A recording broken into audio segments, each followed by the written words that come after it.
Have you ever overheard a conversation that sounded like a secret code? That concert was next level, no cap.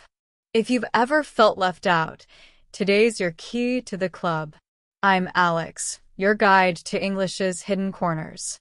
If you're new, this is Whispering Words, where we decode the language you won't find in textbooks.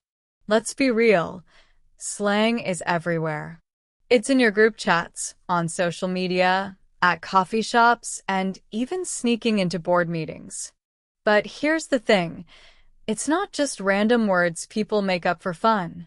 Slang is the glue of casual conversations. Miss it and you miss half the meaning. Think of it like an unspoken password, one that lets you in on the vibe, the humor, and sometimes the drama. So if you're tired of pretending you know what someone means when they say mid, or ghosted, or snatched, stick around. We're diving deep into the slang lab, where we break down the unwritten rules of everyday English. Let's start with one you might have heard online, or from a friend who's being just a little bit mean without being too harsh.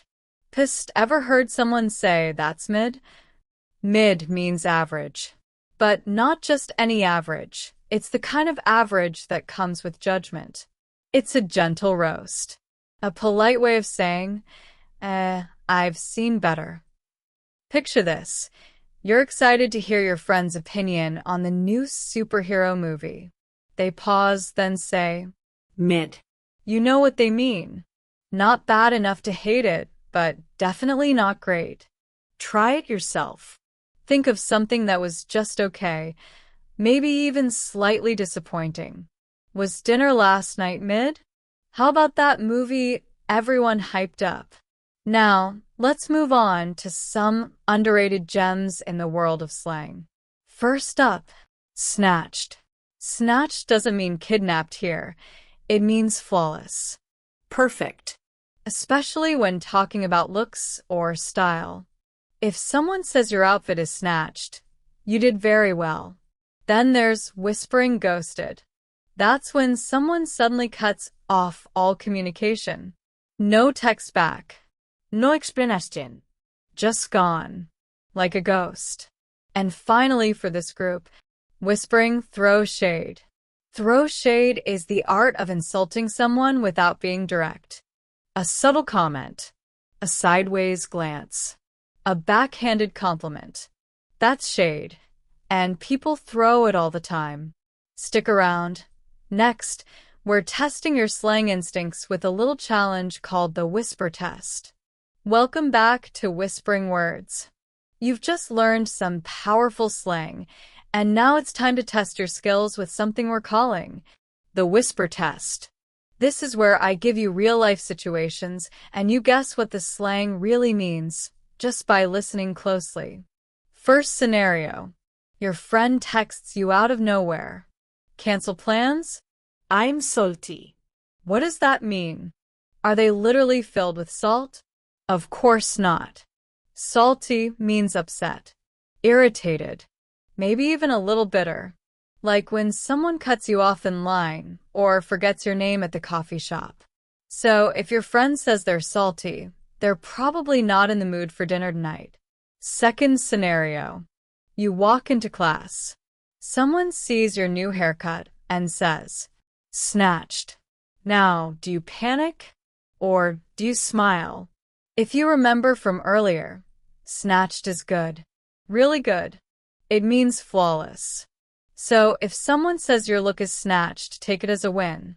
Here's my tip. Slang is 50% word, 50% tone. Always listen for the delivery, because sometimes the biggest compliments come in the strangest packages. Next up, some pro tips to help you use slang like a native speaker without sounding forced or outdated.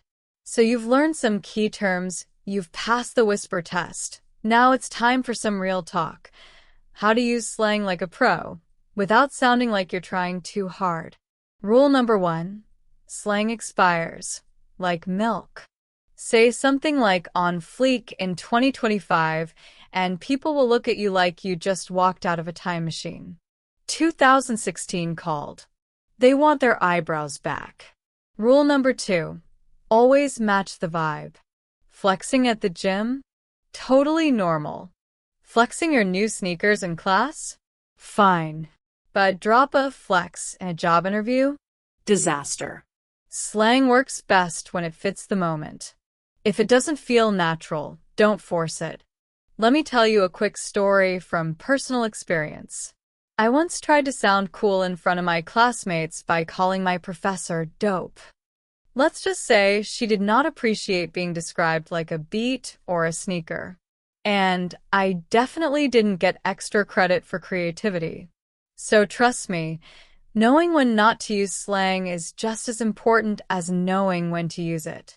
Coming up next, your mission if you choose to accept it. Stay with us. You've made it to the final stretch. Well done. By now, you've unlocked some of the most useful slang in modern English. You've tested your skills and picked up tips to sound natural, not forced, not fake, and definitely not stuck in 2016. So here's your mission for this week and beyond.